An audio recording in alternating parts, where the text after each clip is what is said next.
You have felt a quiet ache inside you, a longing without a name, a silence that does not rest. You thought it was weakness. What if it is the beginning of your awakening? There is something dying inside you, and you have noticed. Not the body, which continues its ancient dance of breath and pulse. Not the mind, which still calculates and reasons and remembers, but something deeper. Something that once made colors brighter and laughter come easily, and small moments feel like gifts wrapped in wonder.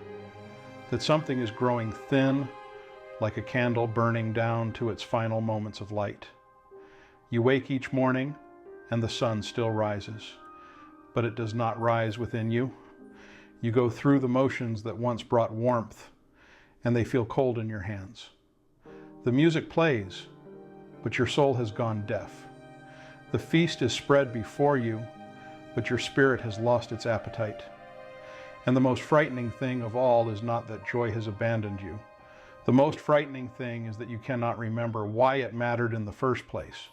This emptiness you feel is not a punishment. It is not evidence that life has turned against you or that you have somehow failed in the art of being human. This emptiness is a messenger arriving at your door with news from a country you have never visited but have always been a citizen of. It comes bearing the truth that everything you thought brought you joy was actually keeping you from joy. Like a guest who eats the appetizers and mistakes them for the meal, you have been feeding on the fragments of happiness while the feast of your true nature remained untouched in the next room. The world taught you to find joy in getting what you want, in being seen and validated and approved of, in accumulating experiences and possessions and relationships, like trophies on a shelf that prove you are living a good life. But the soul knows better. The soul knows that these things are not joy itself, but shadows of joy cast by the light of something infinitely more luminous dwelling within you. You feel empty because you are emptying, like a house being cleared before renovation, like a garden being composted before spring planting, like a canvas being cleaned before the masterpiece can be painted. Your spirit is making space for something that cannot coexist with the clutter of false satisfactions and borrowed meanings that have been filling your inner rooms for so long. The ego says, this emptying is loss.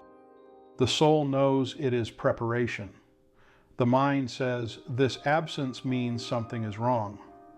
The heart whispers that this absence is the first sign that something is finally going right.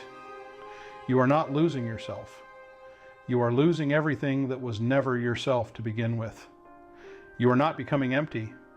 You are discovering that you were never full of what you thought filled you. The world calls this depression, this numbness, this slow death of delight. The world offers you remedies and solutions and pathways back to the light. Doctors speak of chemical imbalances. Therapists speak of behavioral patterns. Friends speak of getting out more, of finding new hobbies, of practicing gratitude for what you have.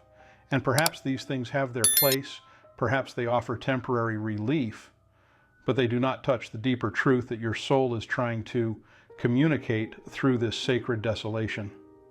Your soul is not sick. Your soul is shedding, like a snake that must slip from its old skin to continue growing, like a tree that must drop its leaves to survive the winter, like a butterfly that must dissolve completely in its chrysalis before it can emerge with wings. What looks like death is metamorphosis.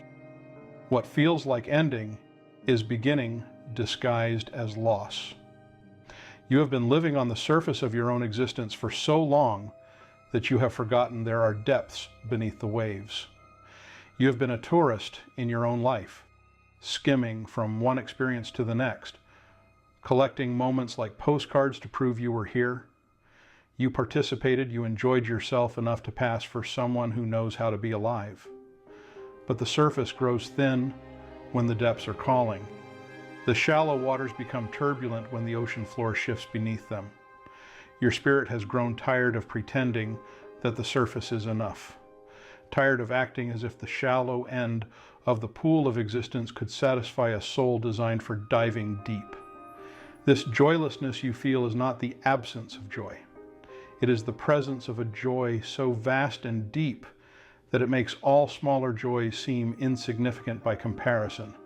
The way starlight disappears when the sun rises, not because the stars have stopped shining, but because something brighter has taken the stage. But you do not yet know how to swim in these deeper waters. You do not yet know how to breathe in this thinner air. You do not yet know how to find your footing on this unfamiliar ground where everything you once used for orientation has fallen away. So you stand in this liminal space, this threshold between two worlds, mourning the country you have left behind without yet being able to see the country that awaits your arrival. The old pleasures taste like cardboard. The old excitements feel manufactured. The old connections seem hollow and performative. Nothing brings you joy anymore because you are between one kind of joy and another, like a train passenger in the moment between stations, temporarily belonging to neither the place you left nor the place you are traveling toward. This is the first chapter of your spiritual awakening, though you do not call it that. You call it a rough patch, a difficult season, a time when everything feels off and you cannot quite put your finger on why. But the mystics who walked this path before you would recognize the symptoms immediately. The inability to find satisfaction in things that once satisfied. The growing sense that something you cannot name is calling you towards something you cannot see. The feeling that you are living someone else's life, following someone else's script, pursuing someone else's dreams, while your own soul grows restless and strange in the cage of borrowed ambitions. They would tell you that this is not depression. This is initiation. This is the beginning of the journey home to yourself. Your pain is the soft hand that shapes your awakening. Every moment of emptiness is carving space inside you for something that cannot be contained by the small containers you have been using to hold meaning. You have been trying to fill a chalice with water from a teaspoon. You have been trying to satisfy an infinite hunger with finite meals. You have been trying to answer an eternal question with temporary answers. And now the chalice has cracked. The hunger has grown too large for any mortal meal to satisfy. And the question has become so urgent that it drowns out all the small answers that once seemed adequate. This is not breakdown. This is breakthrough disguised as breakdown. You are not broken. You are breaking open. There is a difference as vast as the space between a demolished building and a seed splitting in the earth. The demolished building is an end. The splitting seed is a beginning disguised as destruction. Your soul has been wearing costumes for so long that it has forgotten its own face. And now the costumes are falling away, one by one. The persona that delighted in small talk is dissolving. The self that found pleasure in things that others found pleasurable is stepping aside. The version of you that said yes when you meant no and smiled when your heart was weeping is finally laying down its mask. And without these false layers, you feel naked and lost and strangely hollow. But hollow is not empty. Hollow is ready to be filled with something real. Think of the reed that must be emptied of its pith before it can become a flute capable of making music. Think of the clay that must be shaped and fired before it can become a vessel capable of holding water. Think of the silence that must exist between musical notes before melody becomes possible. You are being prepared for a kind of music you have never made before, a capacity for holding beauty you have never possessed, a quality of silence that will transform everything you thought you knew about sound. But first, the old music must stop playing. First, the old vessel must be broken down. First, the noise that has been drowning out the silence must be stripped away layer by careful layer until what remains is the essential you, raw and tender, and infinitely capable of containing the joy that is your birthright. This is why nothing brings you joy anymore, because your soul has grown too sophisticated for artificial sweeteners, because your spirit has developed a taste for truth that makes everything false seem bland by comparison, because the part of you that is most real has finally said enough. Enough pretending, enough settling, enough accepting crumbs when you were born for a feast. The feast is not out there waiting for you to find it. The feast is in you waiting for you to remember that you are both the hungry one and the food, both the seeker and the gift you have been seeking. The mystics knew this place you are inhabiting. They called it the dark night of the soul, the desert of the spirit, the winter that must come before any meaningful spring. They understood that there are two kinds of joy in this world. There is the joy of acquisition, of getting what you want and avoiding what you fear, the joy that depends on circumstances aligning and desires being fulfilled like stars, forming the exact constellation needed to grant your wish.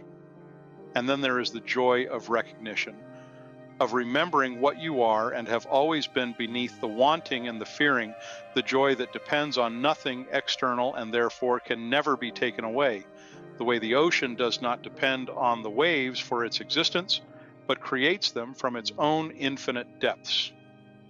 You have been living on the first joy, and it has served you well for a time, like training wheels that help a child learn to balance. But it was never meant to sustain you forever.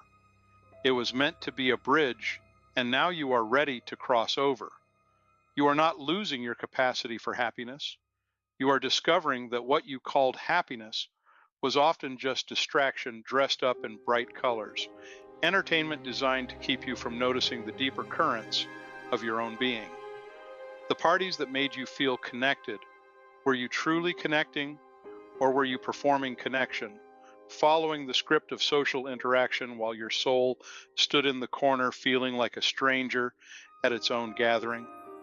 The achievements that filled you with pride, were you proud of who you were becoming, or were you proud of who others saw you to be, collecting external validation like a child collecting gold stars on a chart that measures everything except what actually matters?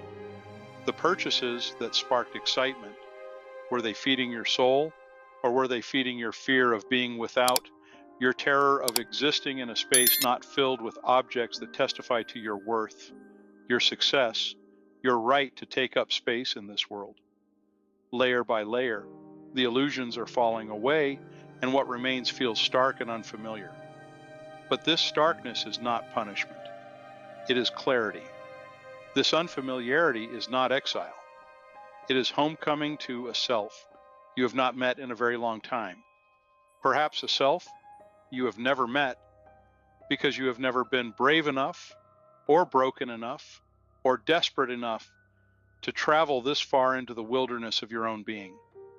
Here, in this place, beyond the reach of external validation, beyond the comfort of borrowed meanings, beyond the safety of scripts written by others, you begin to discover what you are when everything that is not you falls away like dead leaves from a tree preparing for new growth.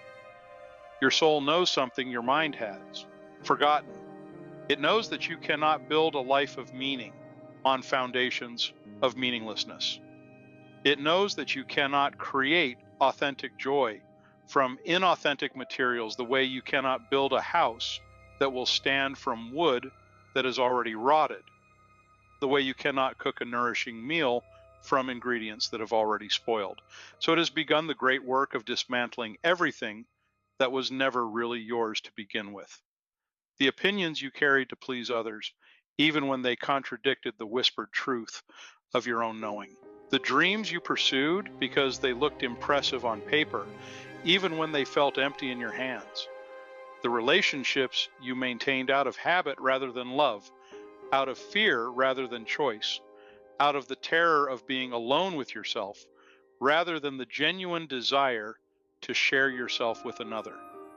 The pleasures you chased because you thought you should chase them, because everyone else seemed to be chasing them, because you mistook the fever of wanting for the satisfaction of having. One by one, Your soul is releasing its grip on these borrowed things, and your hands are becoming empty. But empty hands can hold what full hands cannot. Empty hands can receive what busy hands miss. Empty hands can create what cluttered hands never imagine. You are learning to live with empty hands, not as a poverty, but as a wealth that cannot be counted in the currencies you have been taught to value. You are learning to walk through the world carrying nothing but yourself, and discovering that yourself, when freed from all the accessories and additions and improvements you thought it needed, is more than enough. You are learning that the space inside you, when cleared of everything that was never supposed to be there in the first place, is vast enough to hold everything that matters. This is the second movement of your awakening, though you do not call it that. You call it loss. You call it emptiness.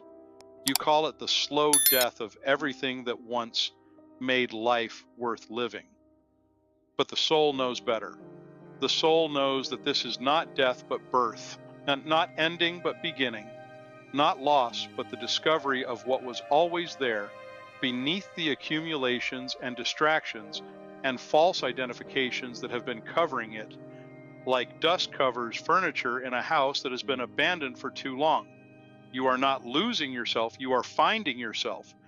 You are not becoming empty, you are becoming spacious.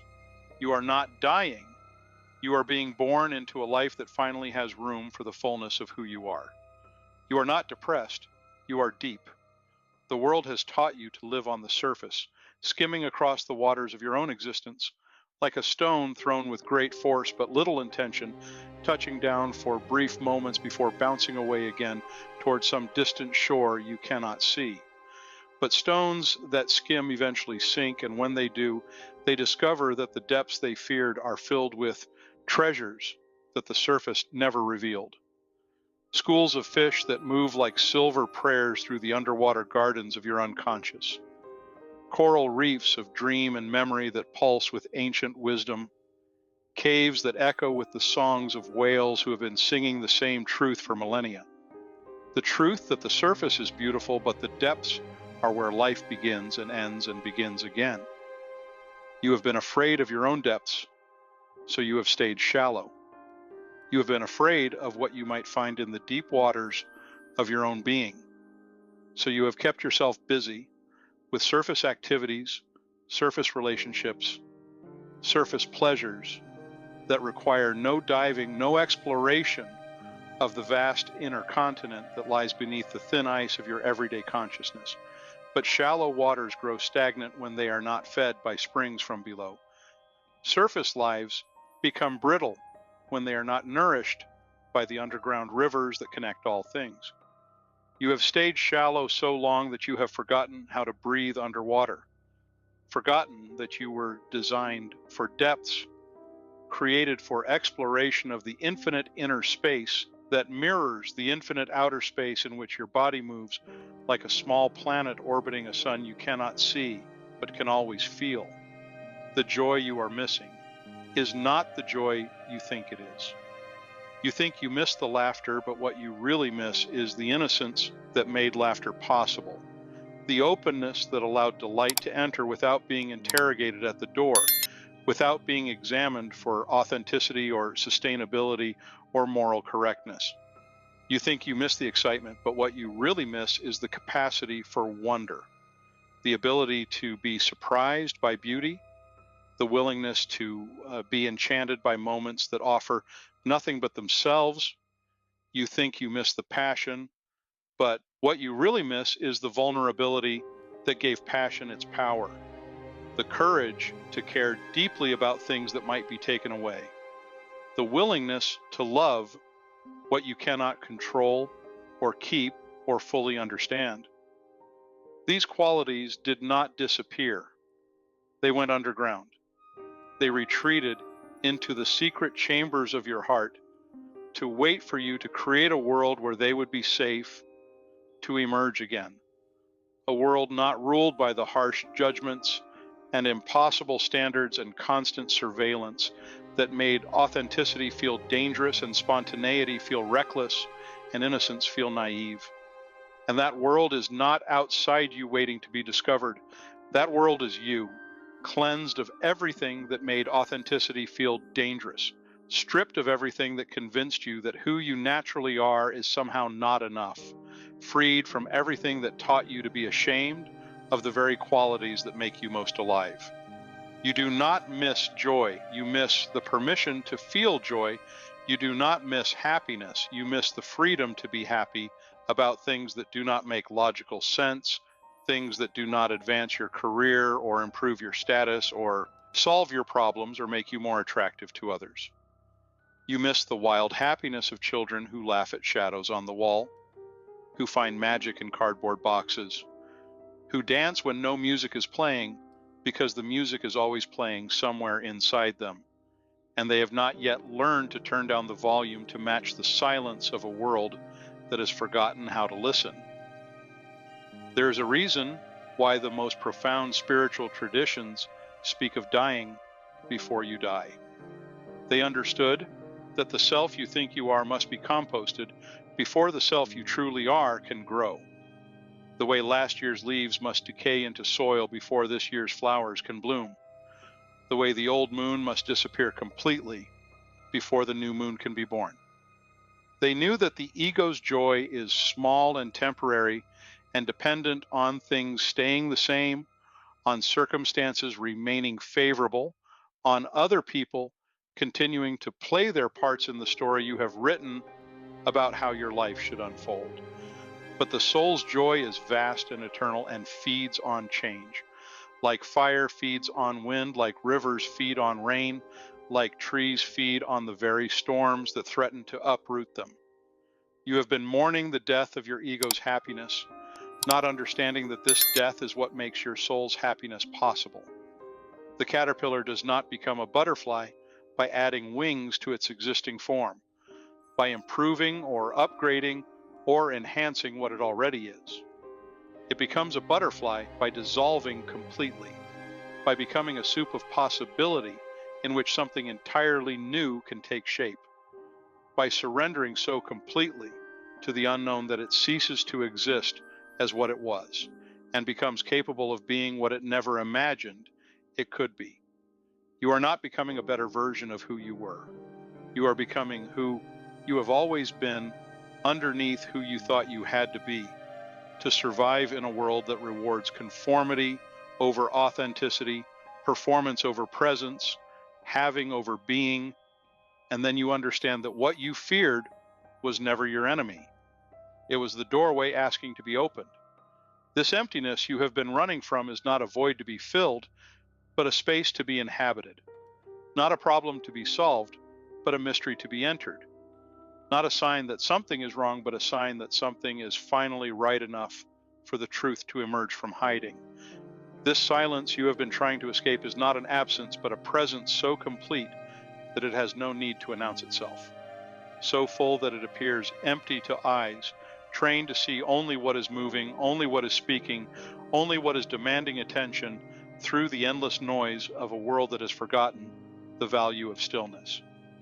This lack of joy you have been mourning is not a loss, but a clearing away of false joys to make room for the joy that has no opposite, that does not depend on things being other than they are, that does not require the world to arrange itself according to your preferences before it will make its appearance. You are not learning how to be happy again. You are learning how to be real, and reality includes happiness, but is not limited to it. The way the ocean includes waves but is not defined by them, reality includes peace and sorrow and wonder and fear and love, all dancing together in the same moment. Each one essential, each one holy, each one a note in the symphony of being fully alive in a world that is too beautiful and too heartbreaking for any single emotion to contain. Your sensitivity is not a curse, it is a gift that the world needs desperately, a gift that the world has been waiting for without knowing what it was waiting for. Your inability to find satisfaction in superficial things is not a flaw in your programming. It is your soul's way of calling you home to what is essential, to what cannot be bought or sold or stolen or lost, to what remains when everything else falls away. Your lack of enthusiasm for things that once excited you is not depression.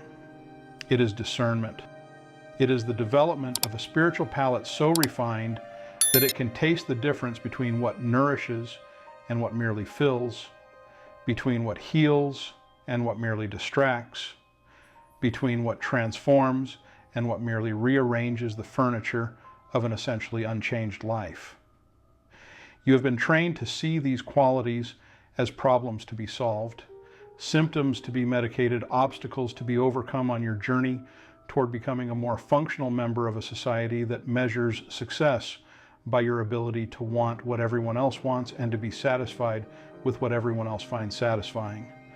But they are actually treasures to be honored, compass readings to be followed, messages from the deepest part of yourself that refuses to be silenced even when it cannot make itself heard above the noise of a world that profits from your dissatisfaction with who you actually are. The world is full of people who have learned to be satisfied with surfaces, who have trained themselves to find meaning in the meaningless, who have adapted so well to a sick system that they no longer notice it is sick. The way people who live next to a factory eventually stop smelling the chemicals in the air. The way people who live in cities eventually stop seeing the stars. You are not one of them, you never were. Your discomfort with superficiality is proof of your health. Your restlessness with false meanings is evidence of your wisdom. Your inability to settle for less than what your soul knows is possible is the mark of your destiny. The signature of a life that came here not to fit in, but to remember what it looks like to be fully alive and to help others remember the same thing. You were not born to be comfortable, you were born to be awake, and awakening is not a comfortable process. It is the process of letting everything that is not you fall away until only you remains. The way a sculptor chips away everything that is not the statue until the statue emerges from the marble where it has been waiting all along. It is the process of dying to who you thought you were so that you can live as who you are. The way a seed must die as a seed before it can live as a tree. It is the process of releasing your grip on everything you thought you needed so that you can discover what you actually are, the way a hand must let go of what it is holding before it can receive what is being offered. And what you are is not small or fragile or dependent on external conditions for your well-being. What you are is vast and resilient and complete in yourself. The way the sun is complete in itself even when clouds hide it from view. The way the ocean is whole even when storms disturb its surface. What you are is joy itself, not joy that comes and goes like weather, but joy that simply is. The way rivers simply flow and flowers simply bloom and hearts simply beat. Not because they have something to be joyful about, but because joy is their nature, their essence, their way of being in the world. This is the great secret that your current emptiness is preparing you to receive. You are not a person who has joy sometimes and lacks it other times. You are joy temporarily forgetting itself in the dream of being a person. The way the ocean temporarily forgets itself in the dream of being a wave. The way space temporarily forgets itself in the dream of being the things that appear and disappear within it. And the dream is ending, not because joy is disappearing, but because joy is remembering that it was never dependent on the dream in the first place, never separate from what it dreams of being, never absent from what believes itself to be separate from joy. The laughter will return, but it will not be the nervous laughter of someone trying to prove they are happy, someone putting on a performance of joy for an audience that includes themselves. It will be the deep laughter of someone who has seen through the cosmic joke and realized they were never in danger of losing what they truly are, never at risk of being abandoned by what they truly are, never separate from what they have been seeking everywhere except the only place it could ever be found. The delight will return, but it will not be the desperate delight of someone grasping at pleasure, someone trying to extract happiness from experiences the way juice is extracted from fruit. It will be the natural delight of someone who has remembered that they are already whole, already complete, already everything they have been looking for in all the wrong places. You do not need to find joy. You need to stop hiding from it. You do not need to create meaning. You need to uncover the meaning that has been there all along, buried beneath layers of stories about what your life should look like, what you should want, what should make you happy, what should be enough to satisfy a soul that was never designed to be satisfied with what the world calls satisfaction. You do not need to become someone new. You need to remember who you have always been beneath the layers of who you thought you had to be to survive in a world that has forgotten its own divine nature, its own inherent wholeness, its own birthright of unconditional joy. And as you remember, as you peel away the false layers one by one, as you learn to inhabit the space that remains, when all the pretending stops, all the performing ends, all the trying to be someone other than who you are finally becomes too exhausting to continue, you will discover something remarkable. The joy you thought you had lost was never yours to lose. It is the joy of existence itself, and you are existence temporarily wearing the mask of a human being, temporarily forgetting that the mask is not the face, temporarily believing that the role is the actor, temporarily convinced that the wave is separate from the ocean that gives it shape and movement and life. The seasons change, not because something is wrong with them, but because change is their nature, their gift, their way of showing that nothing stays the same except the unchanging awareness that witnesses all change. The river flows not because it is running from something, but because flowing is what rivers do, not as an action they perform, but as the expression of what they are. And you transform not because you are broken, but because transformation is the deepest truth of what you are, not something that happens to you, but something you are, not a process you undergo, but a reality you embody, not a destination you reach, but a journey you are. Nothing brings you joy anymore because you are becoming the source of joy rather than its recipient, the spring rather than the cup, the light rather than the thing that is illuminated. The empty cup is not lamenting its emptiness. It is preparing to be filled with something too precious to contaminate with the residue of what came before, too pure to mix with the remnants of lesser substances, too sacred to pour into a container that has not been properly cleansed and consecrated for the receiving of what cannot be received by anything less than a completely open and surrendered heart. This is your season of emptying. Honor it the way you would honor winter, knowing that without the dormancy and the apparent death, there could be no spring, no new growth, no flowering that surpasses anything that came before. This is your time of dissolution. Trust it the way you would trust sleep, knowing that without the daily letting go of consciousness, there could be no restoration, no renewal, no awakening into another day of possibilities you cannot imagine from the vantage point of the day that is ending. This is your sacred returning to yourself. Welcome it the way you would welcome a long-lost friend who has traveled from a distant country to bring you news of home, news of who you were before the world convinced you to be someone else, news of who you will be when the costume party of personality finally ends, and you remember that you never needed a costume because you were always beautiful enough just as you are. The joy that is coming will not be the joy you remember. It will be the joy you have never known because you have never been ready to hold it until now, never been empty enough to contain it, never been quiet enough to hear its whisper above the noise of your own wanting, never been still enough to feel its presence beneath the agitation of your own search for what was never lost, never been open enough to receive what was always being offered but could not enter a heart that was too full of everything else to have room for what matters most. You are not walking away from happiness. You are walking toward a happiness so complete that it includes everything you have been calling unhappiness and transforms it into something beautiful, something necessary, something sacred.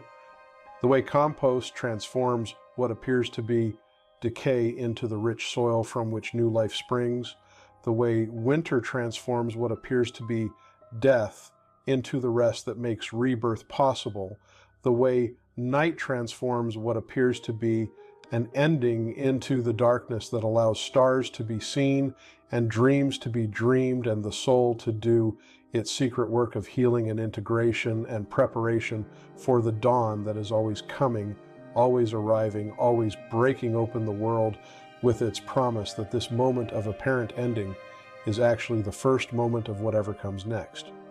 Be patient with your heart as it learns to beat in a new rhythm. The rhythm of a life lived from the inside out rather than the outside in, the rhythm of a soul that has stopped trying to keep time with a world that has forgotten how to dance, the rhythm of a being that has remembered its own song and is no longer afraid to sing it, even if no one else knows the melody, even if it sounds strange to ears trained on different music, even if it marks you as someone who marches to the beat of a drummer others cannot hear. Be gentle with your soul as it sheds its old skin, molts its outdated identity, releases its grip on the stories that once defined it, but no longer serve the truth of what it is becoming. Be kind to yourself as you navigate this strange and holy territory between who you were and who you are becoming. This liminal space where all the old maps are useless and you must learn to find your way by the compass of your own inner knowing, by the North Star of your own authentic desire, by the magnetic pull of your own destiny calling you home to yourself. You are not lost. You are simply becoming too vast for your old life, too real for your old stories, too awake for your old dreams. And the new life that is emerging from this apparent emptiness will be worth every moment of confusion, every hour of loneliness, every day of wondering if the sun will ever feel warm on your face again, every night of lying awake in the darkness feeling like a stranger to yourself, every morning of waking up and not knowing how to be in a world that suddenly seems too bright and too loud and too much for a soul that has grown tender with truth, too sensitive for the harsh realities of a civilization that has forgotten how to be civilized to the sacred within itself and within all things. The dawn waits for no one, but welcomes all who rise. If this spoke to your spirit, write in the comments, "I am awakening now,"